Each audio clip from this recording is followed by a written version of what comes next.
بسم اللہ الرحمن الرحیم۔ السلام علیکم خواتین و حضرات، حاضر و ناظر صاحب جلال و کرم یکتا و مہربان بے مثل رب العالمین کے بابرکت نام سے آج کی ویڈیو کا آغاز کرتے ہیں۔ میں ہوں ڈاکٹر قیصر عباس اور آپ دیکھ رہے ہیں یوٹیوب چینل۔ آج کی ویڈیو میں بات کریں گے آدھے سر کے درد کے متعلق۔ آدھے سر میں درد کیوں ہوتا ہے اور اس کا بہترین گھریلو ہربل علاج کیا ہے، اس بارے میں کچھ انفارمیشن شیئر کریں گے۔ تو آدھے سر کا جو درد ہے اس کی مختلف وجوہات ہو سکتی ہیں، جیسے کہ نظر کی کمزوری کے باعث بھی آدھے سر کا درد ہو سکتا ہے۔ اس کے علاوہ نیند کی کمی یا ٹینشن ڈپریشن کے باعث بھی آدھے سر کا درد ہوتا ہے۔ اس کے علاوہ بعض لوگوں کو سورج کی تیز روشنی سے یا بعض لوگوں کو ریشہ رک جانے سے، نزلہ زکام کا علاج ٹھیک نہ ہونے سے بھی آدھے سر کا درد ہوا کرتا ہے۔ تو اس کے علاوہ بھی بے شمار وجوہات ہو سکتی ہیں۔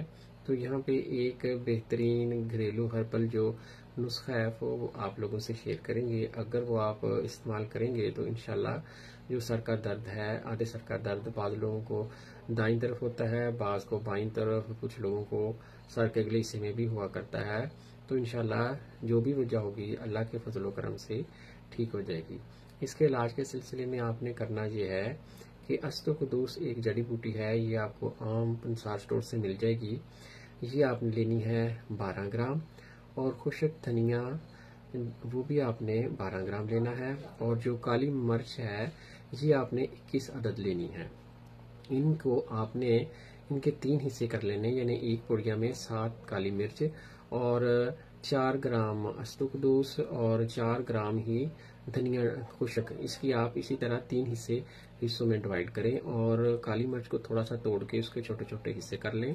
ایک حصہ آپ رات کو پانی میں بھگو دیں، صبح اس کو تھوڑا سا جوش دیں، اس کے بعد اس کو چھاننے کے بعد اس میں شکر ڈال لیں اور سورج نکلنے سے پہلے پی لیں۔ اسی طرح آپ نے مسلسل 3 دن کرنا ہے۔ اگر آپ اس پہ عمل کریں گے تو انشاءاللہ تعالی اللہ کے فضل و کرم سے آپ کو آدھے سر کے درد سے ہمیشہ کے لیے نجات مل جائے گی۔ انشاءاللہ ملتے ہیں نیکسٹ ویڈیو میں، دعاؤں میں یاد رکھیے گا۔ السلام علیکم۔